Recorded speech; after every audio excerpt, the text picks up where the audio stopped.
Excelência, pela ordem, eu gostaria de registrar no meu protesto, uma vez que a resposta perseguida é fundamental para o deslinde da demanda, sendo o seu indeferimento motivo de nulidade por cerceamento do direito de defesa. Você quer aprender a protestar assim? Então, fica comigo. Eu sou Leandro Luiz, advogado, e trabalho há 22 anos exercendo advocacia. Já há algum tempo, eu me dedico exclusivamente ao direito e ao processo do trabalho. Lá no escritório, nós temos mais ou menos 4.000 processos em trâmite nesse momento. E acontece de tudo nesses processos. Há mais ou menos 3 anos, eu venho, através do meu perfil do Instagram, promovendo conhecimento sobre as audiências trabalhistas.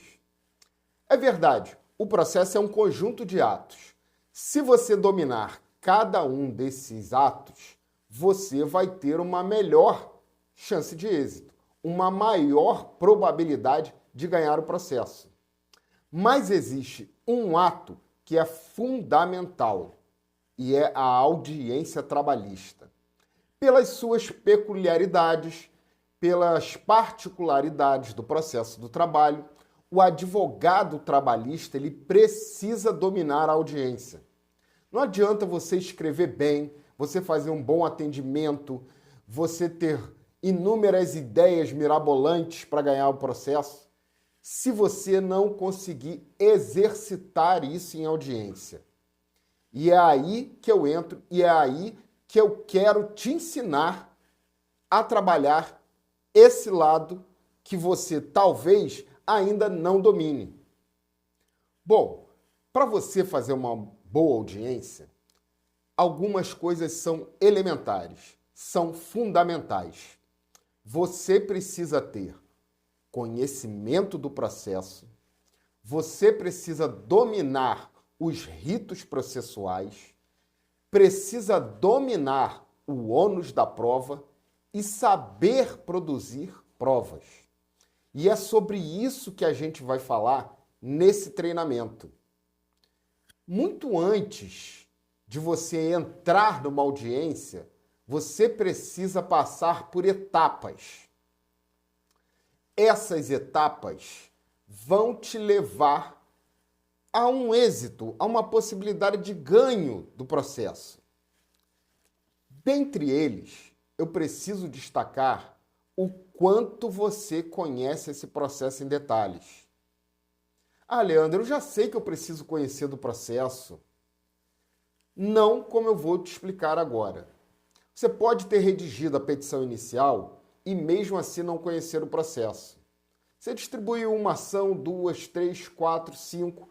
Você vai lembrar exatamente de detalhes da primeira ação? Você pode lembrar de uma coisa ou outra, mas não vai lembrar de questões, por exemplo, em que código ID, está no processo eletrônico determinado documento importante, que pode ser importante na instrução processual ou até na discussão de um acordo. Quer ver como é que acontece isso na prática? Você entra para uma audiência de conciliação, ou uma audiência audiência inicial, e aí você vai discutir acordo. E aí o advogado da outra parte argumenta, não, doutor, mas as verbas não foram pagas adequadamente, e aí você, não, peraí, doutor, pela ordem. De acordo com o TRCT, com o termo de rescisão de contrato de trabalho, que está sobre o ID número tal, o saldo de salário foi pago de acordo com os dias trabalhados. Veja, você ainda não entrou no mérito em si da ação. Está discutindo um acordo. Mas se você sabe onde estão determinados documentos ou não, fica muito mais fácil, muito mais convincente. Você acaba atraindo o juiz para o seu lado da ação. Entendeu? Por exemplo, ele fala, não, doutor, mas nem todos os cartões de ponto foram juntados. Não, todos os cartões de ponto estão juntados sobre o ID tal. Entendeu como é importante conhecer o código? Ah, Leandro, o que é o ID? Quando nós damos entrada nos documentos num processo eletrônico, esses documentos ganham um código que se chama ID, geralmente formado por letras e números. Isso é que é o ID no processo. É o código que aquele documento ganhou quando você deu entrada no processo eletrônico.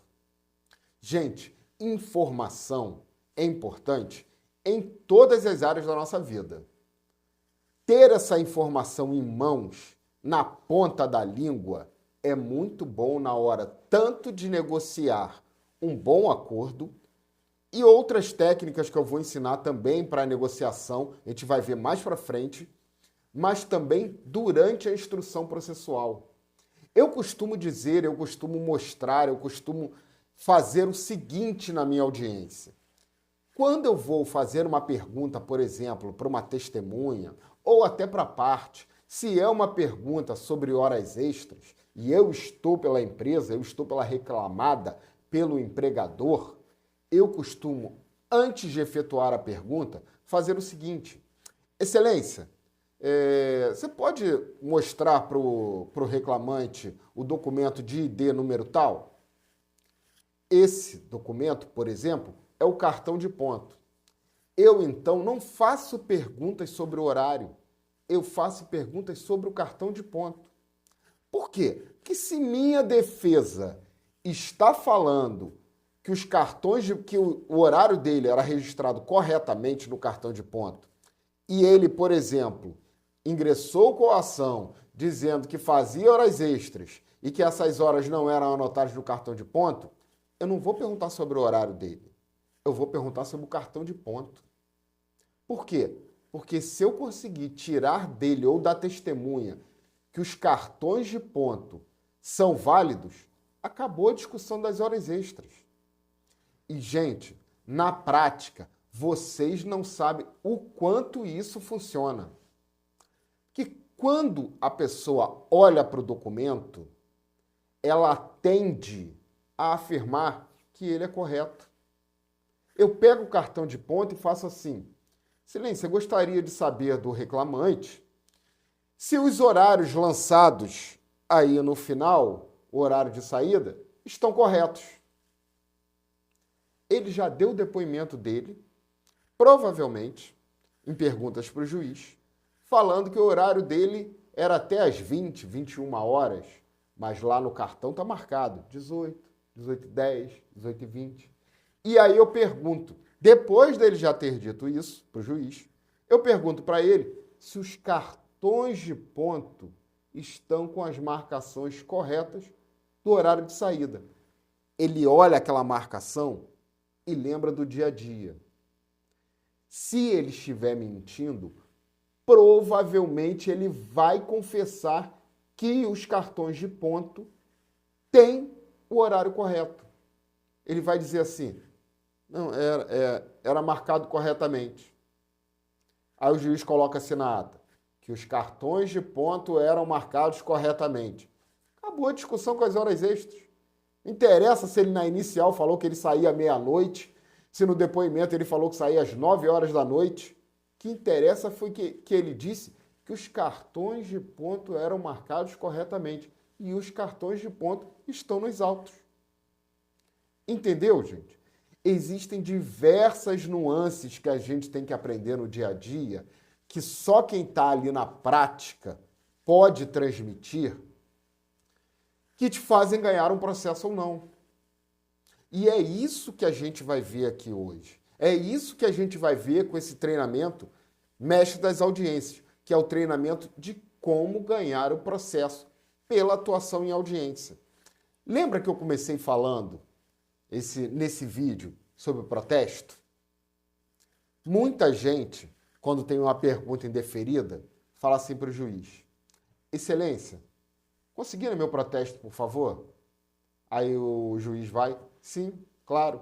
Aí fica lá, pergunta indeferida sob protesto da parte. É isso que fica escrito na ata. Mas o protesto, gente, ele tem duas vertentes. A primeira é você registrar o seu inconformismo com alguma decisão de deferimento ou indeferimento em audiência. Ou seja, o juiz indeferiu uma pergunta sua, você vai pedir que essa pergunta seja transcrita e que se registre o seu protesto quanto ao indeferimento. Mas quando você fundamenta o seu protesto, como eu fiz, a probabilidade do juiz ele voltar atrás e deixar que a pergunta seja respondida é muito maior. Por quê? Porque você já está mostrando para ele, tecnicamente, que aquela decisão que ele deu vai ser alvo de uma discussão quanto à nulidade. E juiz nenhum quer reapreciar processo. Imagina, por ocasião do recurso, você consegue a nulidade da sentença porque os desembargadores achavam que aquela resposta que você queria era pertinente. E aí o processo é anulado e tem que voltar para a instrução para que aquela pergunta seja feita, para que a instrução seja reaberta. O juiz não quer passar por esse risco. Então, na prática, vários juízes vão até bater boca com você na hora, vão falar, doutor, mas isso não é relevante.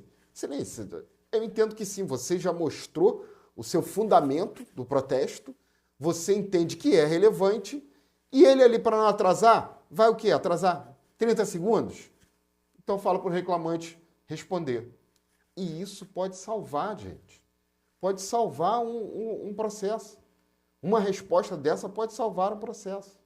Imagine se o juiz tivesse indeferido a minha pergunta quanto à marcação dos controles de ponto. Pensando assim, não, mas espera aí, doutor, perguntar se o cartão de ponto está certo, ele já afirmou na inicial que o cartão de ponto não estava certo, ele já disse para mim que saía às 9 horas da noite, você está perguntando se os cartões de ponto estão marcados corretamente. Vou indeferir.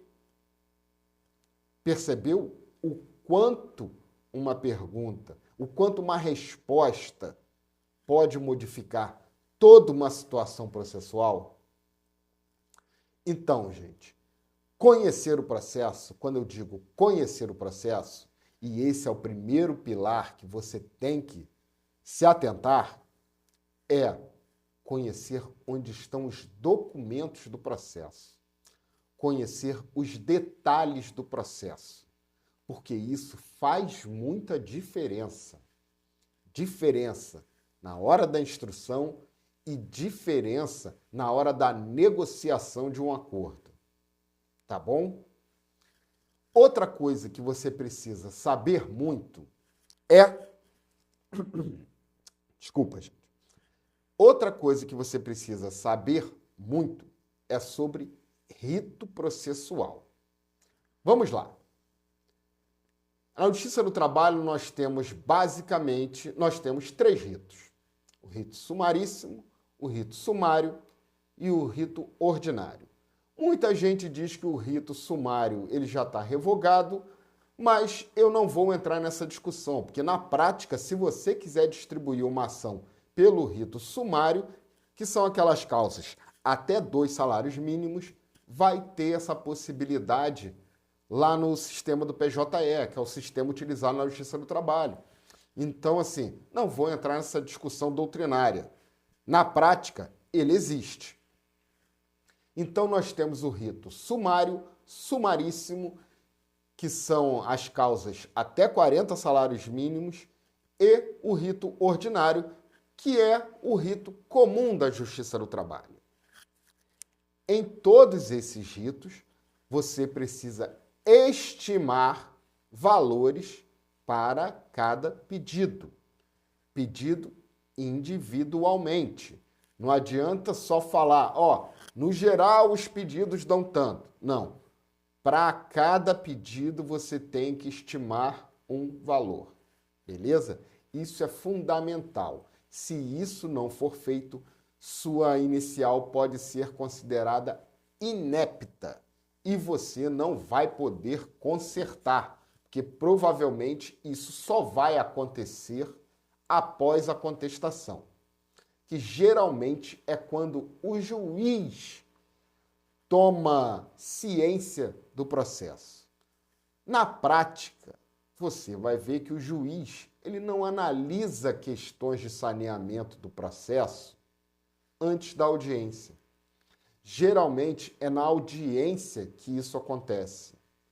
Então, geralmente ele vai tomar conhecimento de alguma questão processual em audiência, após se retirar o sigilo da defesa, que é a antiga entrega da contestação em audiência.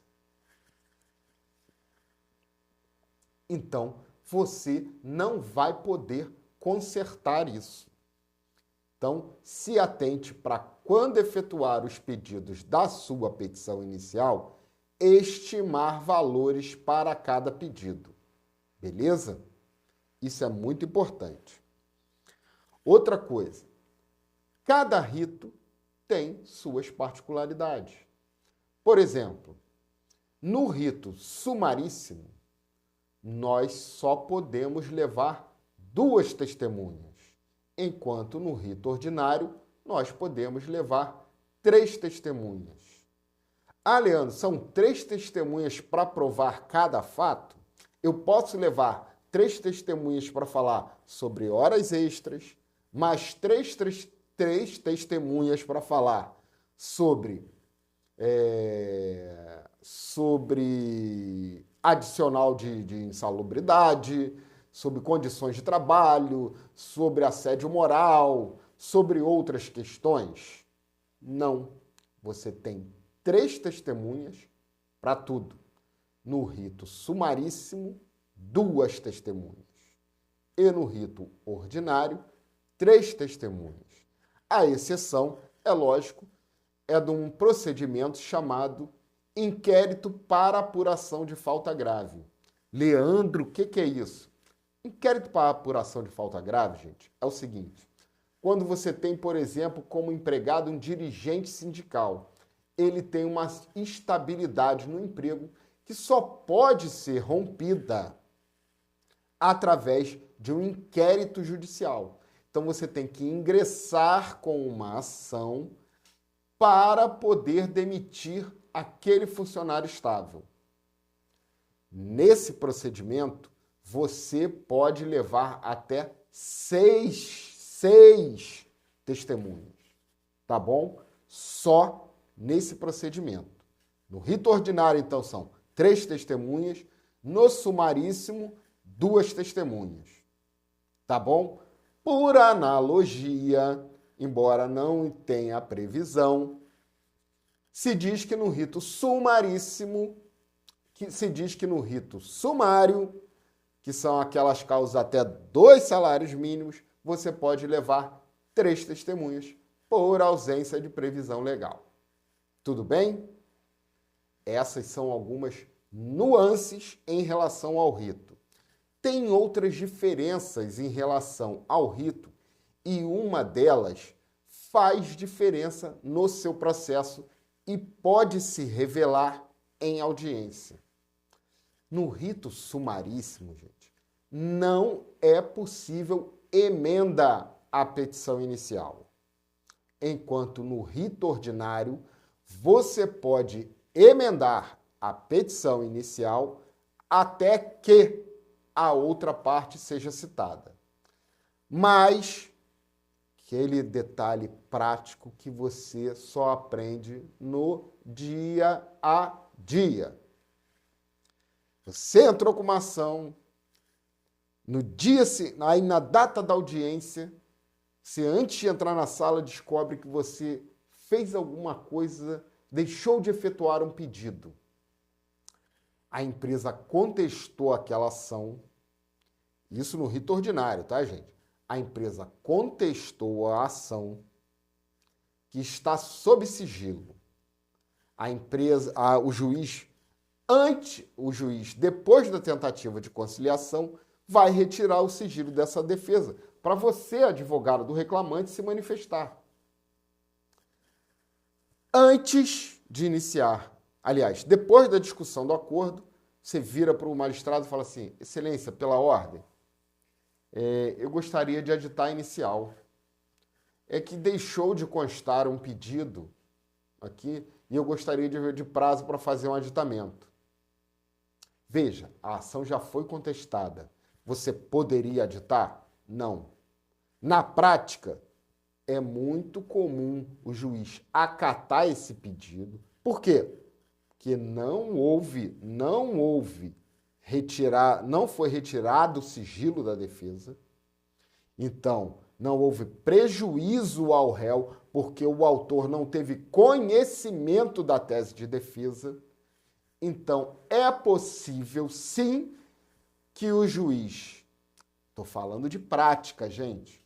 É possível, sim, que o juiz marque nova audiência, exclua a defesa e os documentos já juntados e, com o aditamento, a parte ré terá o prazo até a próxima audiência para protocolar nova defesa com os documentos. Isso alguns juízes aceitam pelo princípio da economia. Jesus, como é que é difícil. Princípio da economia processual. Senão, o cara vai distribuir uma nova ação que, pela prevenção, vai cair no próprio juízo. E dependendo do que for esse novo pedido, essas ações vão ter que ser reunidas. Então, para não atrapalhar a marcha processual, deixa o cara aditar o pedido. Isso pensando com cabeça de reclamante. Se você está pensando como empregador, pode protestar na hora. Tá? Por quê? Porque pode ser uma questão depois alvo de prescrição. Vamos supor que, no momento da audiência, já tenha se passado 2 anos que ele saiu da empresa. Se você permitir que ele faça o aditamento desse pedido, vai entrar numa discussão doutrinária e jurisprudencial se esse pedido está prescrito. Mas se você não deixar ele aditar e ele ingressar com uma outra ação, quando ele ingressar com essa outra ação, já vai ter passado 2 anos da extinção do contrato dele da empresa. Já vai ter passado 2 anos que ele saiu da empresa. Não vai ter discussão nenhuma de que esse pedido está prescrito. Tá bom? Ficou a dica, aquela dica prática, bacana, legal? Outra coisa, diferença de rito aí que é bom você saber. No rito sumaríssimo, que é aquele até 40 salários mínimos, isso às vezes confunde a gente, sabe por quê? Que a gente tende a achar que sumaríssimo é o mais rapidinho, é o mais simples, que é até 2 salários mínimos. Mas não, é porque o rito sumaríssimo, ele foi criado depois do rito sumário, tá bom? Então você lembra disso. Sumário, até 2 salários mínimos, sumaríssimo, até 40 salários mínimos, e rito ordinário, a partir de 40 salários mínimos, tá? Alguns entes federativos não participam do rito sumaríssimo, tá bom? Só do rito ordinário. Outra coisa, se você entrar com uma ação pelo rito sumaríssimo, isso tem consequências lá na frente. Consequências do tipo: se você tentar efetuar um recurso de revista, que é aquele recurso da decisão do tribunal, dos desembargadores que julgaram seu recurso ordinário, aí você quer fazer um recurso de revista lá para o Tribunal Superior do Trabalho em Brasília. Com base em quê? em afronta à lei. Se você distribuiu essa ação pelo rito sumaríssimo, você não consegue fazer isso.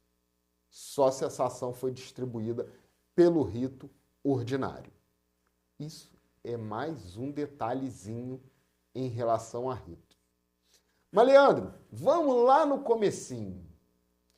O que você me diz? Eu já sei todos os detalhes do processo, tudo que está no ID, anotei tudo direitinho. O que é tão importante? Você, advogado do réu, recebeu a notificação para audiência. Gente, tem gente que só olha a data da audiência, o horário, faz a anotação e não lê mais a notificação. Da notificação, gente, podem constar diversas determinações judiciais que são importantes, que são detalhes que fazem a diferença. Não é comum, mas pode ser que na notificação tenha previsão de arrolamento de testemunhas. Da notificação também pode vir questões como prazo para se manifestar sobre um eventual documento que está nos autos. Por quê? Porque o reclamante pediu uma tutela antecipada. Da notificação constam documentos que podem ser de apresentação obrigatória. Vou te dar um detalhe prático. Vamos supor que no dia da audiência, uma das testemunhas esqueça, por exemplo, os documentos de identificação. E aí, Leandro, vou perder a prova? Não, gente, vocês estão assistindo o treinamento mestre das audiências. Você não vai perder a prova. Mas, se a sua testemunha esqueceu lá o RG, o CPF, e se o juiz quiserem deferir o depoimento dela por causa disso, não pode. Você deve protestar na hora. Por quê? Porque o entendimento do TST é de que isso não é pré-requisito para a oitiva da testemunha. O fato dele apresentar documentos ou não. E você também pode se sair de outra forma, assim, bem prática, ali na hora da audiência. Perguntar, excelência, pode perguntar para o preposto aí se ele reconhece a testemunha? E aí o preposto vai, sim, ele trabalhou na empresa. Pronto, está identificado. Tá? Depois você pede prazo para juntar a cópia do documento da testemunha, se for o caso. Por quê? Porque nem cópia do documento dele fica no processo.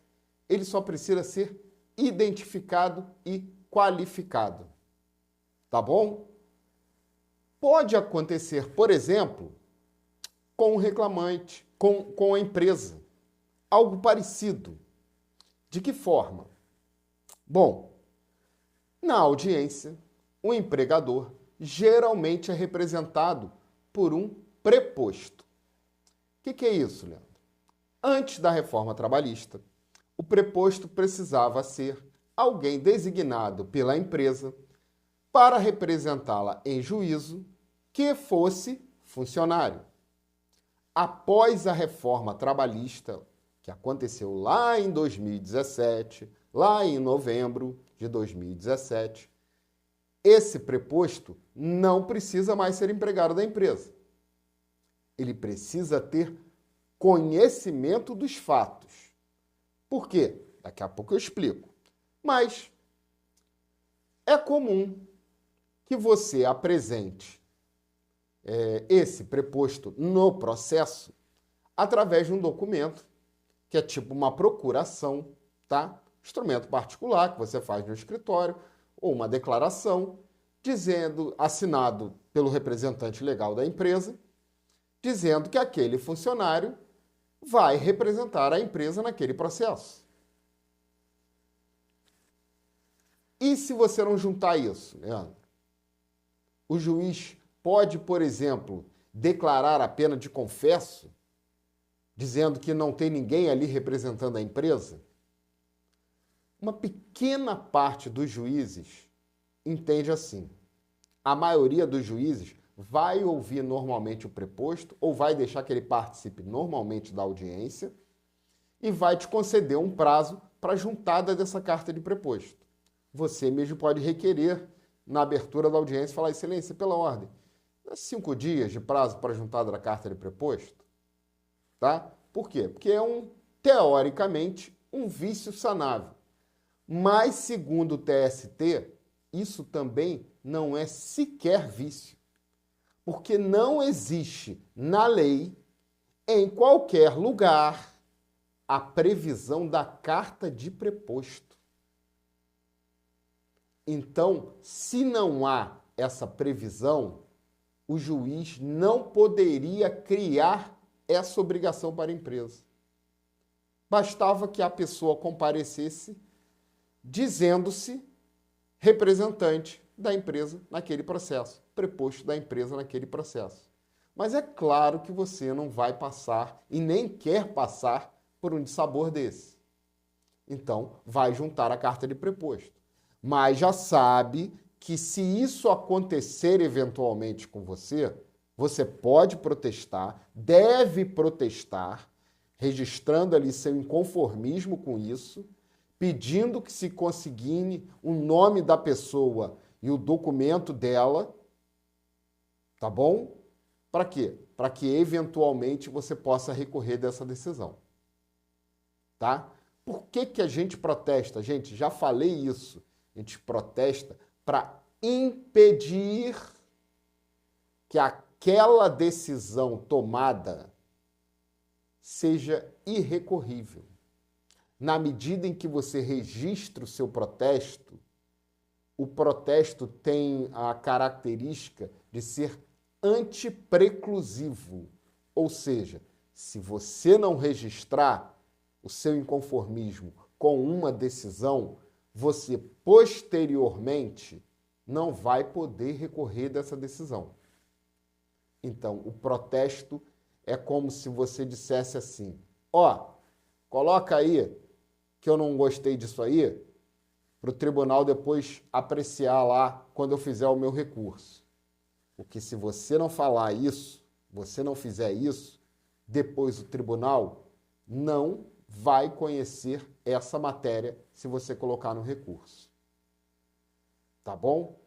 Então, falamos sobre conhecer bem o processo, falamos sobre ritos processuais, mas tem outras coisas que são muito importantes também.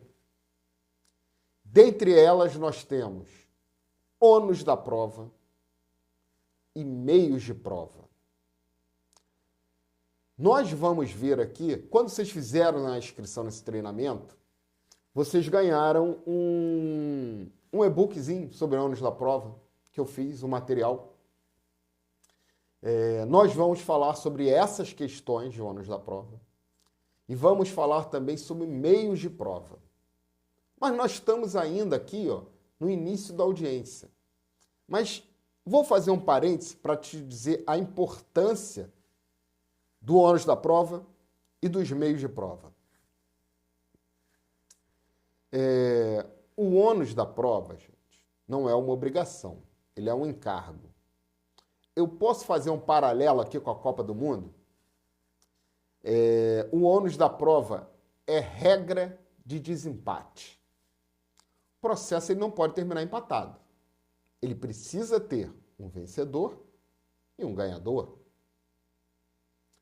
O ônus da prova é a regra que vai desempatar esse jogo. É através dessas regras que o juiz vai avaliar quem cumpriu o seu encargo, quem fez o gol. Entendeu? Assim, o ônus é tão importante que, com base nele, você fica sabendo se precisa ganhar o jogo ou não, se você precisa produzir prova ou não, efetuar o gol ou não. Vamos supor que, de acordo com o ônus da prova, continuando no paralelo do futebol, na final da Copa do Mundo, por eu ter uma campanha melhor, se nós formos para a final e empatarmos, ou seja, ninguém produzir prova, ninguém meter um gol, quem é que ganha? Sou eu ou é você? Dois times, time A e time B, empataram na final da Copa. Quem ganha? O time A teve uma campanha melhor, então ele ganhou. Mesmo sem nenhum dos dois efetuar nenhum gol. O time A ganhou porque fez uma campanha melhor. Essas são as regras do jogo. O ônus da prova é isso. É a regra do jogo. É a regra do processo. É a regra para se produzir ou não prova. Para se meter ou não o gol. Isso é o ônus da prova. E os meios de prova? A gente também vai falar sobre meios de prova. Por quê? Porque é importante saber. Tem prova que é melhor feita de forma oral, através de testemunha. Tem prova que só pode ser feita de forma documental. Tem prova que só pode ser feita por laudo pericial. É importante que você saiba cada uma delas. Por quê? Porque sabendo de que forma a prova precisa ser feita, você pode impugnar uma prova que a outra parte apresentar. O processo não está perdido se a outra parte apresentar uma prova. Você pode desmerecer aquela prova. Vamos lá para um exemplo do dia a dia, de novo, prático, de quem está ali na lida. Print de WhatsApp. O empregado pega aqueles prints inteiros de conversa com o superior hierárquico dele na empresa, com o gerente dele, e aí o gerente xingava ele, fazia um monte de coisa, trocava ele de turno, um monte de situações comprovadas pelos prints de WhatsApp de que ele sofria assédio moral. Ou então de que trabalhava extraordinariamente. Ou então que recebia salário por fora. Tudo juntado através de prints de WhatsApp. São válidos? Você vai ver que no dia a dia, muitos juízes em primeira instância aceitam os prints de WhatsApp como prova, mas não costumam basear a sentença deles nesses prints. Sabe por quê? Porque o print é um arquivo de imagem, que a gente chama hoje de prova digital. Concorda comigo que um print, um arquivo digital, um arquivo de imagem, ele hoje em dia é facilmente manipulado? Então, às vezes, você sequer precisa entrar na questão se o conteúdo daquele print é verídico. Você pode impugnar a forma com que a prova foi produzida. O STJ já bateu o martelo. Por exemplo, print de WhatsApp, por si só, não vale como prova. Alguns tribunais do trabalho seguem a mesma orientação. Por quê? Porque não há como verificar num eventual incidente de nulidade se aquele print juntado é verdadeiro ou não. A não ser que você efetue essa prova através de um regramento que dê um certificado de validade a essa prova. A gente vai ver isso na segunda aula desse treinamento, tá? Essa é só uma primeira aula, só uma primeira introdução, mas Se você souber impugnar um print de WhatsApp, sem entrar na validade do conteúdo dele, tá? Para não gerar um incidente de falsidade. Só impugnando a forma com que aquela prova foi produzida. Se você souber fazer isso de forma fundamentada, você consegue excluir aquilo como prova. Ah, Leandro, então eu que juntei os prints de WhatsApp, estou perdido. Veja, existem formas de se produzir essa prova do conteúdo das conversas de WhatsApp. Existem duas formas básicas. Uma através de certificado digital na internet e a outra através de ata em cartório. Ata notarial em cartório, que geralmente é muito custosa, é muito caro. Então o pessoal faz o print mesmo e junta no processo. Mas não é a forma correta de se produzir essa prova. Inclusive, através de certificado digital na internet, a gente vai ver isso na próxima aula, é bem mais barato. Tá? Mas, você que juntou esse print, você já perdeu o processo? Leandro, eu não fiz nenhuma certificação digital dessa prova, desse print, e eu também não fiz a ata notarial. Então, perdi essa prova? Não, gente.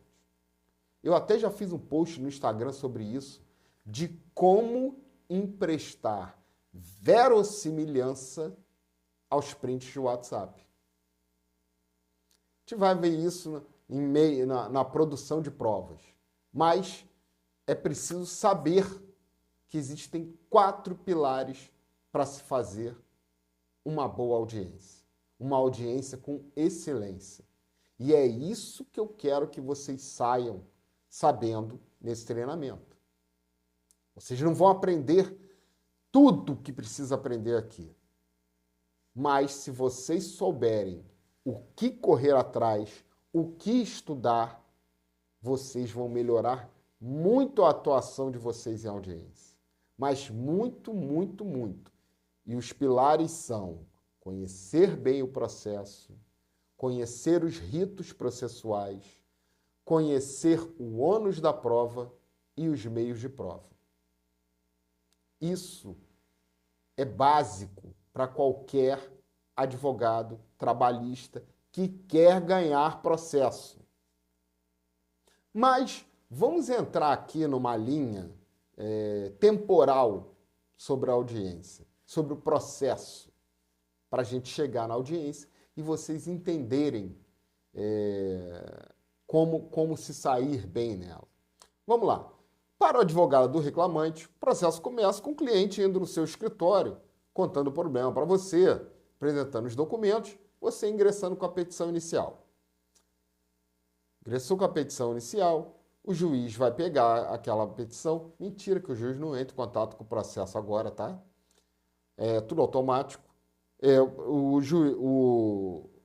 Vai ter um despacho de citação da notificação da reclamada.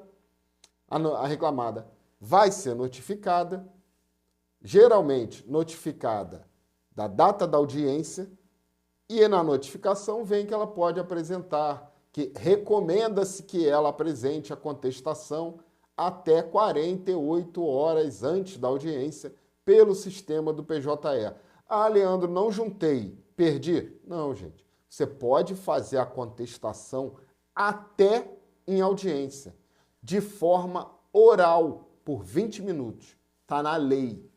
Então não adianta a notificação vir pedindo para você juntar preferencialmente 48 horas antes da audiência. Você pode fazer oral em audiência. É bom fazer isso? Claro que não.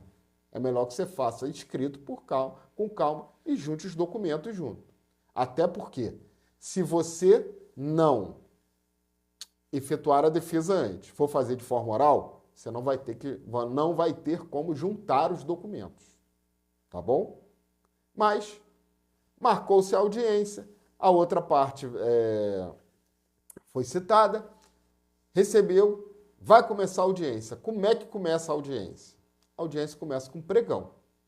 O que é isso, Leandro? Prego grande? Não, gente, é simplesmente o ato do juiz falar no microfone. Senhor fulano de tal versus empresa XXX. É assim. Para que vocês adentrem a sala de audiência. Qual o cuidado que você tem que tomar aí? Geralmente o sistema de som no tribunal é assim, ó. Ninguém entende nada. Então, fica ligado e próxima entrada da sala de audiência, tá? Por quê? Para não estar lá e perder a audiência. Mas, entraram na sala de audiência. O que o juiz faz? Pergunta, você é fulano? Você é fulano? Advogado? Preposto? Reclamante? Pega os documentos. Se não tiver, vocês já sabem como agir. E aí, primeira coisa que o juiz faz. Conversaram já, doutor? Tem proposta de acordo? E aí vocês podem ter conversado ou não lá fora, ou deixar para conversar ali em audiência. O que é importante saber? Primeiro, se alguém faltar, o que acontece? Se alguém faltar à audiência. Vamos lá. Na Justiça do Trabalho, nós temos um negócio chamado ius postulandi. Nós não, as partes.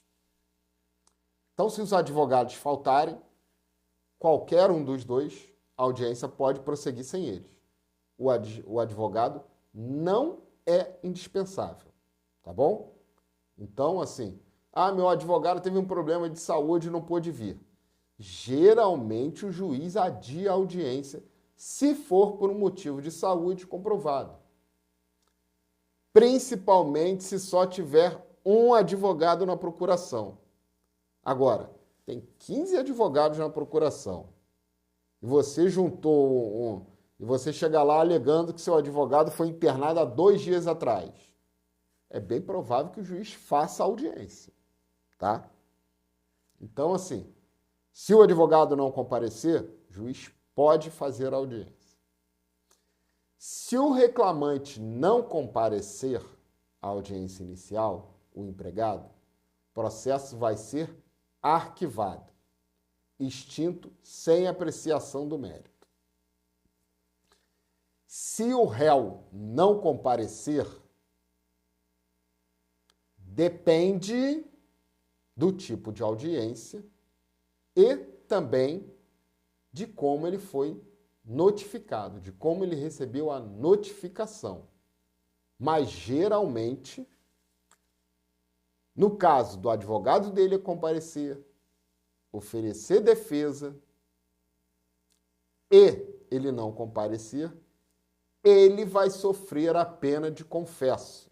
Ou seja, os fatos alegados na inicial serão presumidos como verdadeiros. Tá bom? Mas tá todo mundo lá. Tá todo mundo lá na audiência. E o juiz perguntou, e aí, doutores, proposta de acordo? Tem acordo? Não tem? Leandro, como é que eu negocio acordo? Vamos lá. Na Justiça do Trabalho, você tem que ter em mente uma coisa. Primeira coisa. Quais são os pedidos da inicial? Os pedidos da inicial, eles estão pedindo parcelas salariais e indenizatórias? Leandro, o que é isso?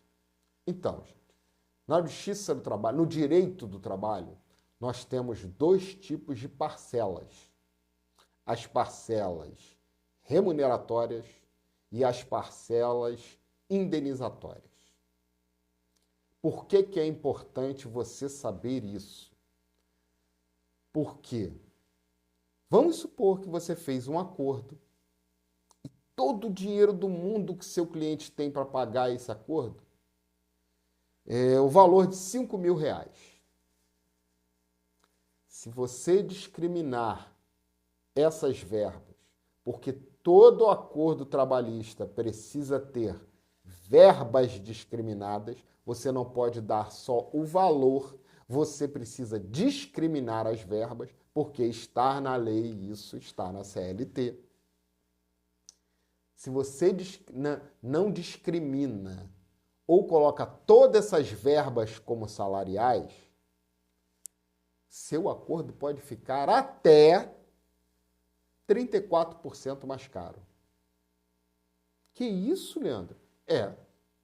Por quê? Porque sobre determinadas parcelas pode incidir ainda contribuição previdenciária e imposto de renda. Vou explicar isso melhor. Na prática, você fez um acordo de R$10.000. E aí, discriminou as verbas da seguinte forma. Diferença de horas extras, R$5.000.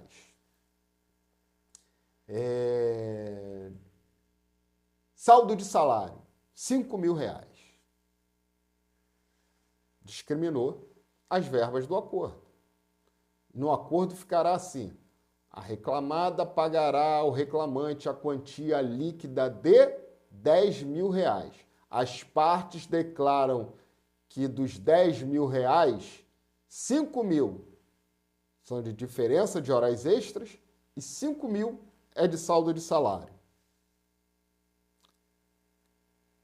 O juiz, lá no final, pode te isentar de custas ou não. Mas, sobre essas parcelas que você declarou que são salariais, precisa incidir a contribuição previdenciária. Famigerado INSS. Por quê?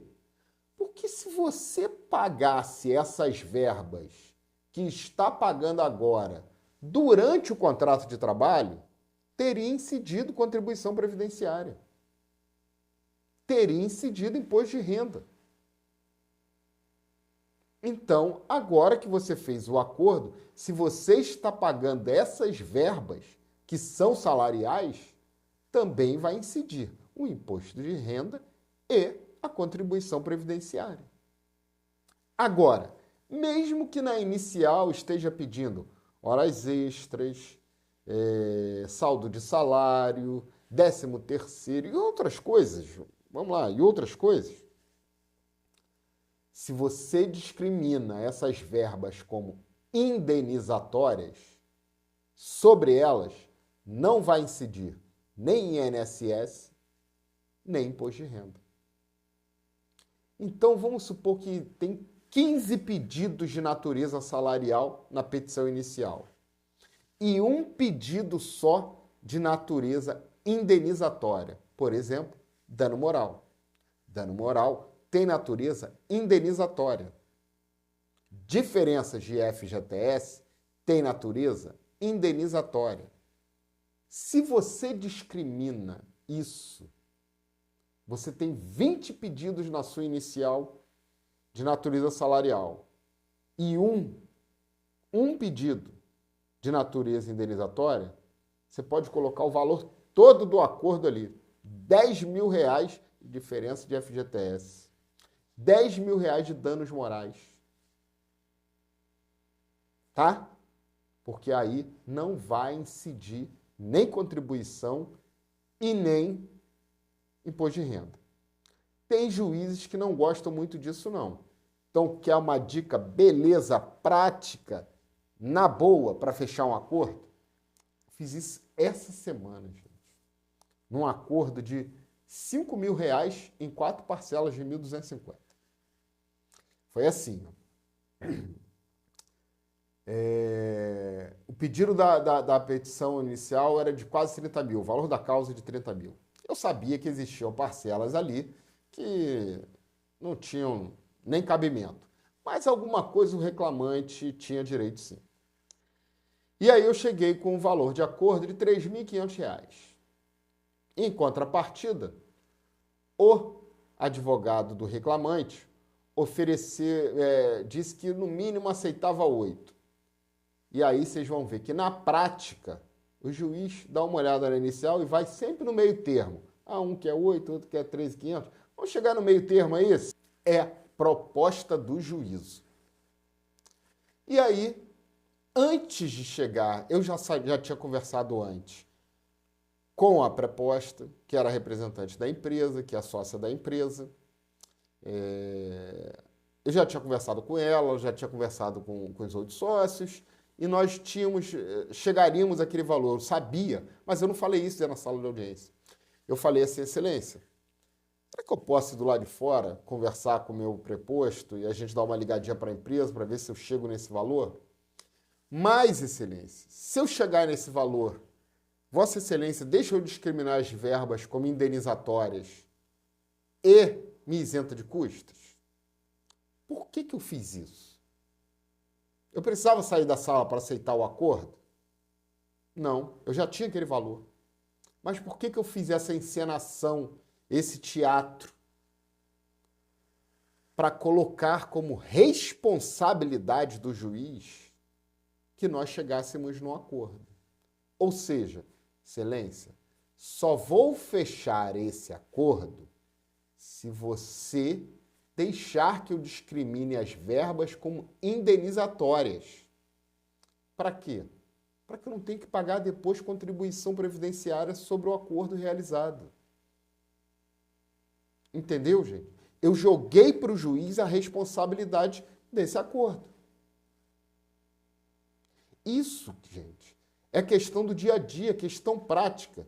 Um advogado inexperiente teria aquele valor em mente na cabeça de R$ 5.000 e ia falar, não, aceita, a gente fecha. Aí na hora de discriminar, o juiz, muitos juízes fazem o quê? Discrimina metade das verbas como salariais e metade das verbas como indenizatórias. E aí você paga uma parte da contribuição previdenciária. Aquele acordo que era 5.000 se tornou 6. Esse vai ser o custo da empresa, quando poderia ser 5, com uma simples atitude sua dentro da sala de audiência. Mas, vamos lá, não tem acordo. O que acontece quando não tem acordo? Quando não tem acordo, o juiz faz o seguinte, vou retirar o sigilo da defesa. Leandro, sigilo da defesa, o processo está em sigilo? Geralmente, e é uma possibilidade de acordo com o CNJ, é muito comum que o advogado de defesa protocole a sua defesa em sigilo. Na antiga versão do PJE, até uns 2 meses atrás, nós estamos em dezembro de 2022, se não me engano, até outubro, você poderia juntar a contestação em sigilo e os documentos sem sigilo. Hoje em dia, na atual versão, nesse momento que essa aula está sendo dada, ministrada, quando você junta um documento sob sigilo, automaticamente os anexos, quando você junta uma defesa sob sigilo, automaticamente os documentos que a acompanham, ou seja, os documentos em anexos daquela petição, também entram em sigilo. Ah, Leandro, mas se não tem segredo de justiça, eu não devo juntar em sigilo. Aí vai uma outra questão prática. É comum, se não vier na notificação que você junte sem sigilo, é comum que você junte com sigilo. Por quê? Por que, Leandro, que eu devo juntar com sigilo?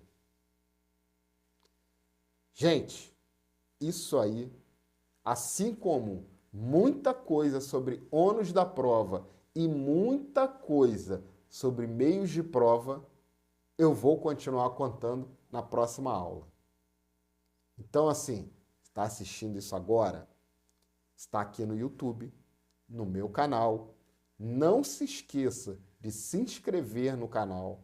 Não se esqueça de ativar o sininho aqui de notificação e, se possível, compartilhe esse vídeo com todo colega advogado seu.